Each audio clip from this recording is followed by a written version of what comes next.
ವಿದ್ಯಾರ್ಥಿಗಳನ್ನ ಬೆಂಬಲಿಸಿ ಬೀದಿಗಿಳಿದಿದೆ ಇಂಡಿಯಾ ಒಕ್ಕೂಟ. ರಾಹುಲ್ ನಿವಾಸಕ್ಕೆ ಇಂಡಿಯಾ ಒಕ್ಕೂಟ ಶಕ್ತಿ ಪ್ರದರ್ಶನಕ್ಕಿಳಿದಿದೆ. ರಾಹುಲ್ ನೇತೃತ್ವದಲ್ಲಿ ಗಾಂಧಿ ಸ್ಮೃತಿ ಸ್ಥಳಕ್ಕೆ ಪ್ರತಿಭಟನಾ ಮೆರವಣಿಗೆ ಕೂಡ ಬಂದಿದೆ. ಒಂದ್ ಕಡೆ ಲಾಠಿ ಚಾರ್ಜ್ಗೆ ತೀವ್ರ ಖಂಡನೆ ವ್ಯಕ್ತವಾಗ್ತಾ ಇದ್ದು, ಧರ್ಮೇಂದ್ರ ಪ್ರಧಾನ್ ರಾಜೀನಾಮೆಗೆ ಪಟ್ಟು ಹಿಡಿದಿದ್ದಾರೆ. ದಿಲ್ಲಿಯಲ್ಲಿ ಸಂವಿಧಾನದ ಪುಸ್ತಕ ಹಿಡಿದು ನಾಯಕರು ಮೆರವಣಿಗೆ ಮಾಡ್ತಾ ಇದ್ದಾರೆ.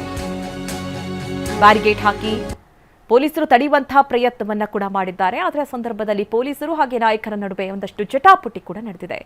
ಗಾಂಧಿ ಸ್ಮೃತಿ ಸ್ಥಳಕ್ಕೆ ನಮನ, ಕೇಂದ್ರದ ವಿರುದ್ಧ ಇಂಡಿಯಾ ಕಹಳೆ. ನೋಡಿ, ವಿದ್ಯಾರ್ಥಿಗಳು ಬೀದಿಗೆಯಲ್ಲಿದ್ದಾರೆ, ನಾವು ಕೂಡ ಬಂದಿದ್ದೀವಿ ಅಂತ ಹೇಳಿ ರಾಹುಲ್ ಗಾಂಧಿ ಅವರು ಹೇಳ್ತಾ ಇದ್ದಾರೆ.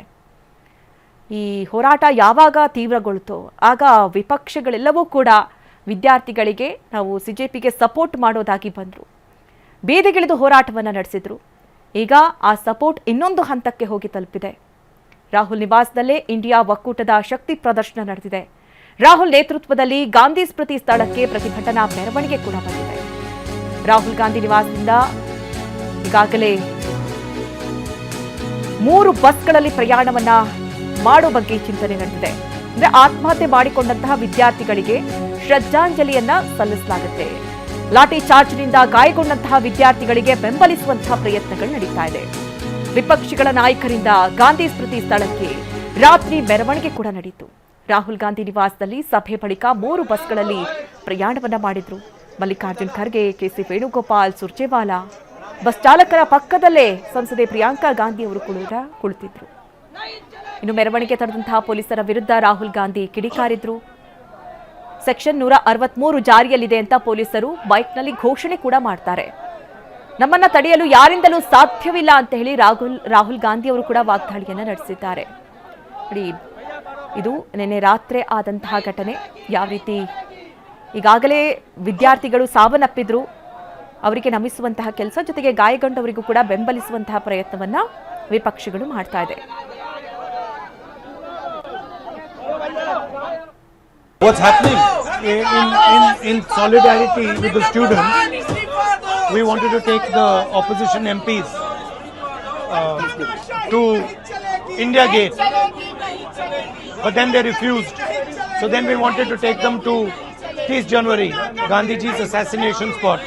And now what they've done is they put this bus in front of us there, right? And they put the barricade and they put a bus on the side here, so we can't see it, we can't go. And they're doing a drama. Obviously they're scared. We felt, all the MPs felt that if the students are on the street, we should also be on the street.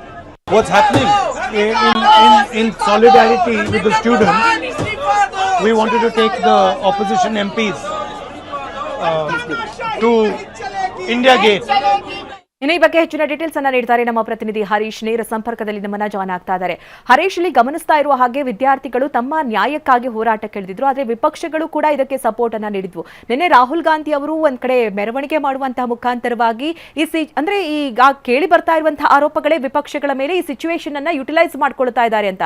ಅದರ ಬೆನ್ನಲ್ಲೇ ರಾಹುಲ್ ಗಾಂಧಿ ಅವರ ಈ ಮೆರವಣಿಗೆ ಅಥವಾ ವಿಪಕ್ಷಗಳೆಲ್ಲವೂ ಸೇರಿ ಮಾಡ್ತಾ ಇರುವಂತಹ ಈ ಒಂದು ಹೋರಾಟ ಯಾವ ಹಂತಕ್ಕೆ ಹೋಗಿ ತಲುಪಬಹುದು ಅನ್ನುವಂತಹ ಪ್ರಶ್ನೆ ಕೂಡ, ಕುತೂಹಲ ಕೂಡ ಹೆಚ್ಚಾಗ್ತಾ ಇದೆ.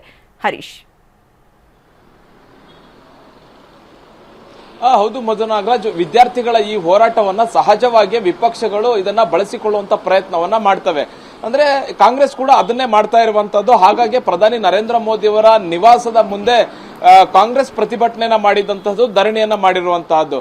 ಕಾಂಗ್ರೆಸ್ ಪಕ್ಷ ಆಗಿರ್ಬೋದು, ಇನ್ನಿತರ ವಿರೋಧ ಪಕ್ಷಗಳು ಕೂಡ ಪಟ್ಟಣ ಹಿಡಿದಿರುವಂತಹದ್ದು. ಧರ್ಮೇಂದ್ರ ಪ್ರಧಾನ್ ಅವರು ರಾಜೀನಾಮೆಯನ್ನ ಕೊಡಬೇಕು, ಮತ್ತೆ ಸಂಸತ್ನಲ್ಲಿ ಈ ನೀಟ್ ಹಗರಣದ ಬಗ್ಗೆ ಚರ್ಚೆ ಆಗಬೇಕು ಅನ್ನುವಂತಹದ್ದು. ಸೋಮವಾರದಿಂದ ಸಂಸತ್ ಅಧಿವೇಶನ ಶುರುವಾಗಿದೆ, 1 ನಿಮಿಷವೂ ಕೂಡ ಚರ್ಚೆ ಆಗಿಲ್ಲ. ಅಂದ್ರೆ ವಿರೋಧ ಪಕ್ಷಗಳು ಒತ್ತಾಯ ಇಷ್ಟೇ, ಯಾವುದೇ ನಿಯಮ, ಸದನದ ಯಾವುದೇ ಕಲಾಪಗಳನ್ನ, ಬೇರೆ ವಿಚಾರಗಳನ್ನ ಚರ್ಚೆ ಮಾಡದೆ ಕಲಾಪದಲ್ಲಿ ಕೇವಲ ನೀಟ್ ವಿಚಾರವನ್ನ ಮಾತ್ರ ಚರ್ಚೆ ಮಾಡಬೇಕು, ಮತ್ತೆ ಅದು ಗಂಭೀರವಾದಂತಹ ವಿಚಾರ ಅನ್ನುವಂಥದ್ದನ್ನ ವಿರೋಧ ಪಕ್ಷಗಳು ಹೇಳ್ತಿವೆ. ಆದ್ರೆ ಸ್ಪೀಕರ್ ಹೇಳ್ತಿದ್ದಾರೆ, ಪ್ರಶ್ನೋತ್ತರ ಕಲಾಪದ ಬಳಿಕ ಈ ಒಂದು ನೀಟ್ ವಿಚಾರದನ್ನ ಚರ್ಚೆ ಮಾಡ್ಲಿಕ್ಕೆ ಅವಕಾಶನ ಕೊಡ್ತೀವಿ ಅಂತ. ಆದ್ರೆ ವಿರೋಧ ಪಕ್ಷಗಳು ಇದಕ್ಕೆ ಕೇಳ್ತಾ ಇಲ್ಲ. ಧರಣಿ ಪ್ರತಿಭಟನೆಯನ್ನ ಮಾಡೋದ್ರಿಂದ ನಿರಂತರವಾಗಿ ಸದನವನ್ನ, ಲೋಕಸಭೆ ಹಾಗೂ ರಾಜ್ಯಸಭೆಯನ್ನ ಮುಂದೂಡ್ಕೊಂಡು ಬರಲಾಗ್ತಿದೆ. ಇವತ್ತು ಕೂಡ ಅಧಿವೇಶನ ಇರೋದ್ರಿಂದ ಒಂದ್ ಕಡೆ ಕ್ಯಾಬಿನೆಟ್ ಸಭೆ ಇದೆ, ಇನ್ನೊಂದ್ ಕಡೆ ಅಧಿವೇಶನ ಕೂಡ ಇರುವಂತಹದ್ದು.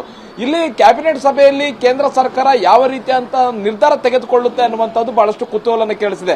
ಯಾಕಂದ್ರೆ ಪ್ರಧಾನಿ ನರೇಂದ್ರ ಮೋದಿ ಅವರು ಒಂದು ಮಹತ್ವದ ನಿರ್ಧಾರ ತೆಗೆದುಕೊಳ್ಳುವಂತಹ ಸೂಚನೆಯನ್ನು ಕೊಟ್ಟಿದ್ದಾರೆ. ವಿದ್ಯಾರ್ಥಿಗಳ ಭವಿಷ್ಯದ ದೃಷ್ಟಿಯಿಂದ ಒಂದು ಮಹತ್ವದ ನಿರ್ಧಾರ ತೆಗೆದುಕೊಳ್ತೀವಿ, ಇವತ್ತು ನಡೆಯುವಂತಹ ಕ್ಯಾಬಿನೆಟ್ ಸಭೆ ಅತ್ಯಂತ ಮಹತ್ವದಾಗಿರುತ್ತೆ ಅನ್ನುವಂಥದ್ದನ್ನು ಕೂಡ ಪ್ರಧಾನಿ ಹೇಳಿದ್ದಾರೆ. ಈ ಕಡೆ ವಿರೋಧ ಪಕ್ಷದ ನಾಯಕರಾಗಿರ್ತಕ್ಕಂಥ ರಾಹುಲ್ ಗಾಂಧಿ ಅವರು ಕೂಡ ಸ್ಪಷ್ಟವಾಗಿ ಹೇಳಿದ್ದಾರೆ, ಧರ್ಮೇಂದ್ರ ಪ್ರಧಾನ್ ಅವರು ರಾಜೀನಾಮೆಯನ್ನು ಕೊಡಬೇಕು, ಮತ್ತೆ ವಿದ್ಯಾರ್ಥಿಗಳು ಏನೇನೆಲ್ಲ ಡಿಮ್ಯಾಂಡ್ಸ್ ಇಟ್ಟಿದ್ದಾರೆ ಆ ಡಿಮ್ಯಾಂಡ್ಗೆ ಪೂರಕವಾಗಿ ನಾವು ಹೋರಾಟವನ್ನ ಮಾಡ್ತೀವಿ, ಹೋರಾಟವನ್ನ ಮುಂದುವರಿಸ್ತೀವಿ ಅನ್ನುವಂಥದ್ದನ್ನ ಹೇಳ್ತಾ ಇದ್ದಾರೆ. Madhu Nagaraj. Okay Harish, thank you ನಿಮ್ಮೆಲ್ಲ ಡೀಟೇಲ್ಸ್ಗಾಗಿ.